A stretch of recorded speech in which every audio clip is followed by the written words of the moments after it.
This is how serious this gets. I am starving, absolutely freaking hungry, and I'm having cravings. I could smash a whole large pizza with a side of a Chick-fil-A chicken sandwich and some hot wings and key lime pie. Like, the list can go on and on and on.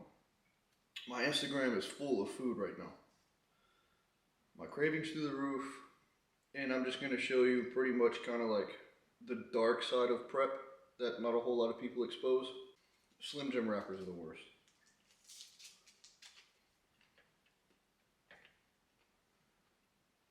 Savory, very tasty.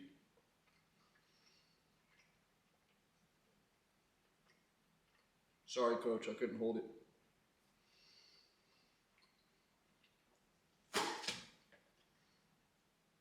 That's what it takes.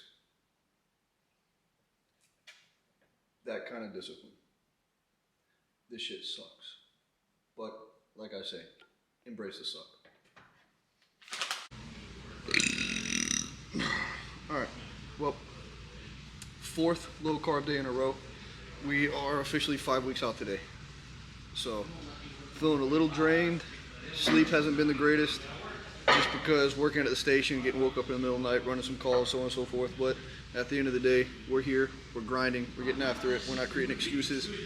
On the menu, we got legs and shoulders. Definitely gonna probably taper back just a little bit, listen to my body, prevent injuries, so on and so forth, so that way we can see this thing through. Dude. So, like I said, this is the 4th low carb day in a row.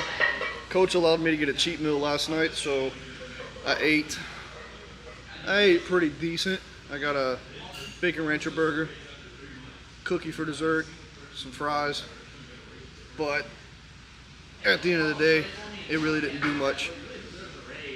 Doing my best not to be a robot going through prep, because this definitely mentally and physically drains the living piss out of you. But I'm definitely doing the best that I can with all this. I'm trying to soak everything in as it goes and not be a robot, so that way when everything's said and done, it doesn't just feel like a big relief, and just being happy and satisfied that all of this is done and over with. It's definitely already been a journey and a half. It's not been easy. I know that there's a couple weeks that I've missed out on posting vlogs and keeping you guys updated here and there, but the last 2 weeks, I'm not gonna lie to you guys, I was hurting, I was dragging ass, and it felt like my body was made out of granite. Literally, I would have to mentally force myself to get up and do things. But like I said before, we're powering through it, we're getting through it, we're gonna see this all the way through, and I'm ready.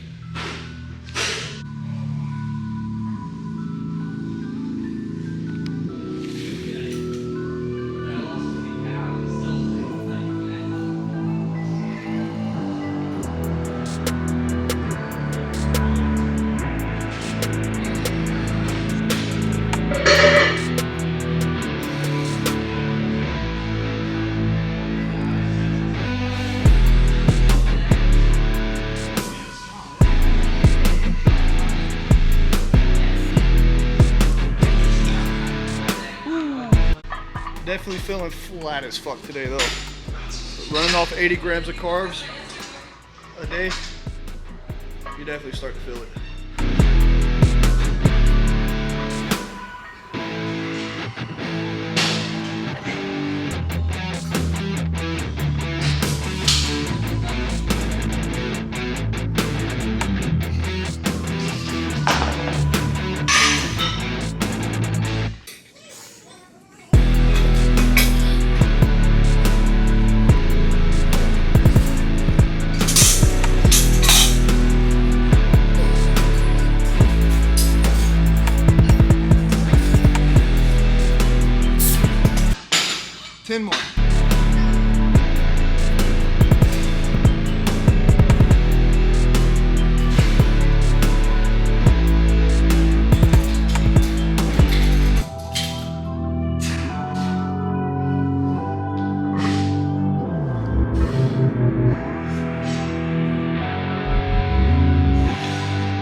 running these back-to-back low-carb days, if you've never done this to your body or done this to yourself before, it's definitely something that's extremely draining,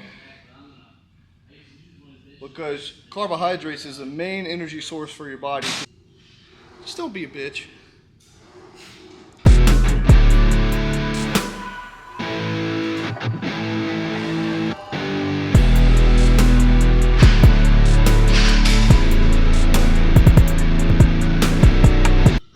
Definitely draining, but push through, power through, and you already know, embrace the suck.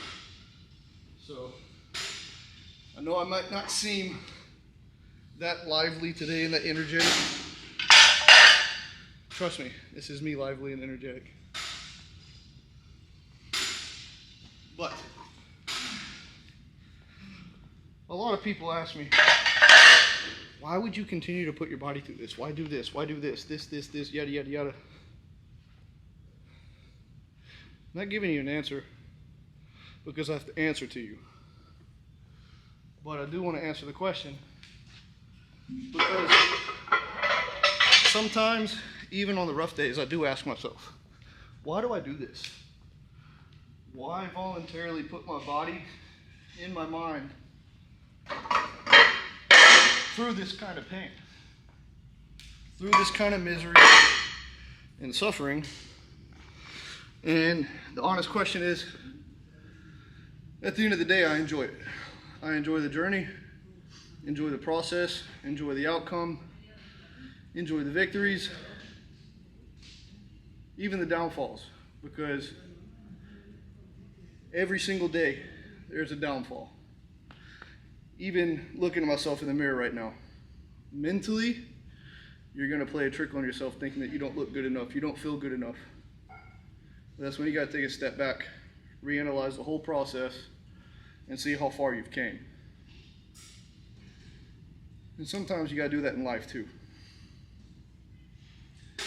You gotta realize how far you've came from where you were last year, 2 years ago, 5 years ago. No matter what you're doing in life, there's always room for improvement. And I guarantee you right now is probably you being in a position that you wish you were in a year ago. But in this current state and in this current mindset that you have, you're probably blindsided by you looking too far ahead and where you want to be. Taper back sometimes. Realize how far you've came, how much you've made it through to get to this exact point that you're at right now. Go from there. Don't lose sight of the goals. Don't lose sight of where you want to be and what you want to do. But remember where you are currently.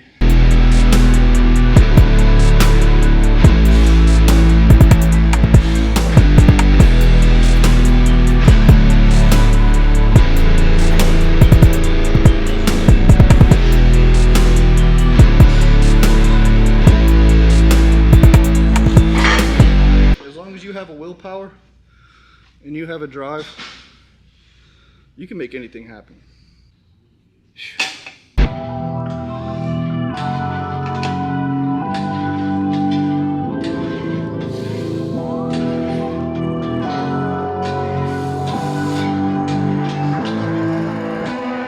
Alright, look.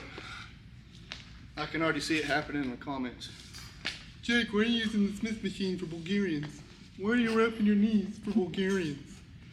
Well, one, same engagement, a little bit safer. So I'm sorry, Dave, if I'm doing something completely wrong against the program. But the last 2 times that I've used dumbbells, I wasn't even going crazy heavy, didn't have my knees wrapped. My patella, it said pop. So, with me being 5 weeks out, I still want to move a decent amount of weight, have good engagement, feel good, and prevent injuries. Because I'm certainly not trying to have an excuse to miss out on the show, especially after being in prep for 12 weeks already. So, we're gonna bang out these Bulgarians in the Smith machine. But I mean, I can't judge. But, yes.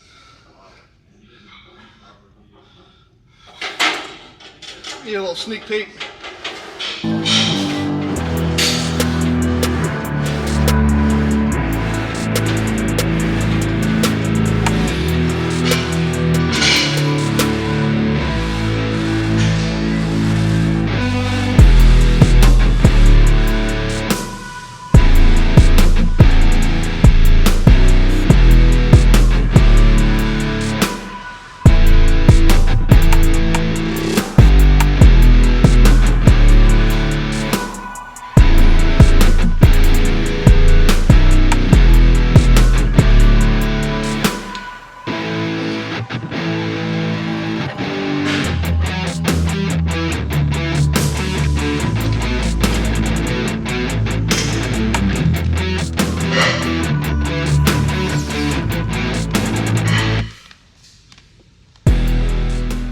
Alright guys, I hope you enjoyed today's content. I know it was short, simple, sweet, but prep seriously has me drained. For an example, this is my closeout meal. I know I went a little hefty on the mustard, but I love mustard. Of course, no carbs. Green beans, 93 lean ground beef. So we're getting the job done, 5 weeks out. And just remember, if you want to achieve goals, the road's never going to be easy, but in the end, it's going to be worth it. So, in saying that, embrace the suck, guys.